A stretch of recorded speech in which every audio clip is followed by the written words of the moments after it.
লক্ষ্য ৫ বছরের নতুন চুঁচুড়া তৈরি করা।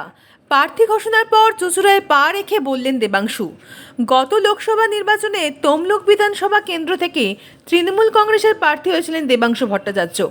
সেখানে বিজেপি সাংসদ তথা প্রাক্তন বিচারপতি অভিজিৎ গঙ্গোপাধ্যায়ের কাছে পরাজিত হতে হয়েছিল তাকে।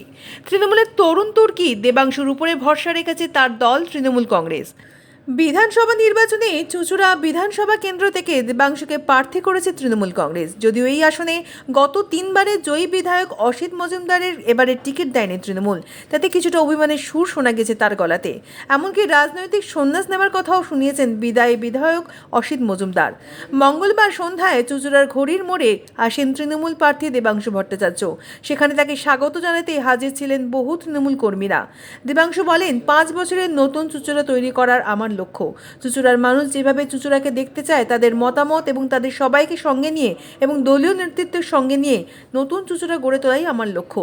অভিষেক বন্দ্যোপাধ্যায় এবং মমতা বন্দ্যোপাধ্যায়ের প্রতি আমি কৃতজ্ঞ। এখানকার মানুষ সচেতন হয়ে সিদ্ধান্ত নেন। বিজেপি এখানে কখনো প্রার্থী দেয়নি, তারা অপেক্ষা করে রয়েছে তৃণমূল দেবে, তারপর প্রার্থী দেবে। গত বিধানসভা নির্বাচনে আমরা 215 পেয়েছিলাম আর 77টা আসন পেয়েছিল বিজেপি। তার মানে আমরা 77টা জায়গায় নিশ্চয়ই দুর্বল ছিলাম। এবার বিজেপির আসন 77 থেকে নেমে 37-এর নিচে আসবে। বিদায় বিধায়ক অসিত মজুমদারের সঙ্গে তার কেমন সম্পর্ক সেই সম্বন্ধে তিনি বলেন, কখনো কথা হয়নি, তবে তার সঙ্গে নিশ্চয়ই কথা বলবো। আমি ওনার সন্তানের বয়সী, তিনি আমার কাছে পিতৃতুল্য। যতই মান অভিমান থাকুক, সন্তানকে কখনো ফেরাবেন না। দল আমাকে যেভাবে কাজে লাগিয়েছে আমি সেইভাবেই কাজ করছি। দেখুন, আমি চমক কিনা বলতে পারবো না, তবে নতুন চুঁচুড়া তৈরি করা এটা আমার লক্ষ্য। আগামী 5 বছরে চুঁচুড়ার নতুন জেনারেশন, চুঁচুড়ার মা বোনেরা, দিদিরা, চুঁচুড়ার মা ভাই কাকারা আগামী 5 বছরে চুঁচুড়াকে যেভাবে দেখতে চায়, তাদের মতামত নিয়ে, তাদের সবাইকে সঙ্গে নিয়ে, আমাদের দলীয় কর্মীদের নেতৃত্বদের সঙ্গে করে নিয়ে সেই চুঁচুড়া গড়ে তোলা আমার লক্ষ্য। আমি আমার দলনেত্রীর প্রতি, আমাদের সর্বভারতীয় সাধারণ সম্পাদক অভিষেক বন্দ্যোপাধ্যায়ের প্রতি কৃতজ্ঞ।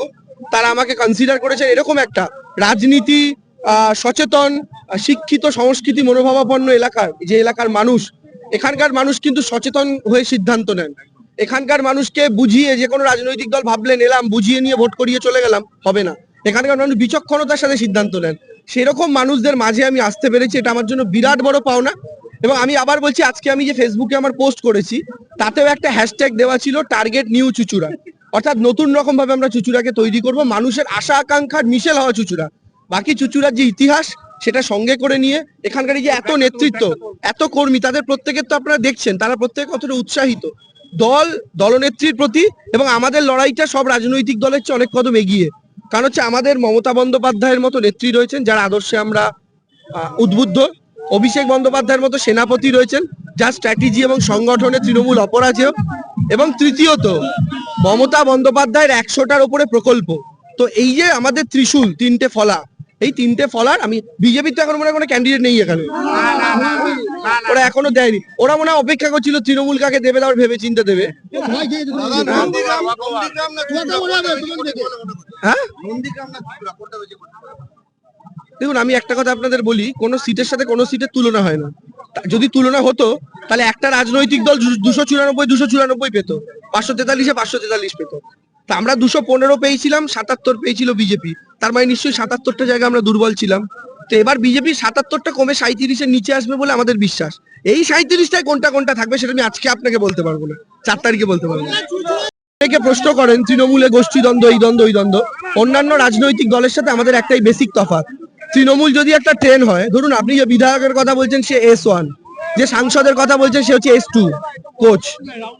এই কোচে কোচে ধরুন বাই চান্স ঠকেছে কখনো, আপনি শুনতে পেয়েছেন, আমি শুনতে পাইনি, যদিও আপনি শুনেছেন, কিন্তু তাতে অসুবিধা নেই। কেন জানেন?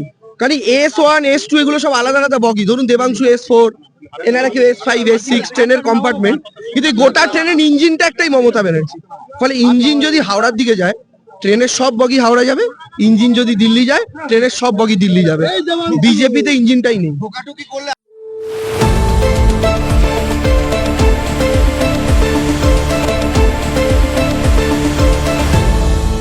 আপনারা দেখছেন এই বেলা বাংলা, শিরোনামে সবার আগে।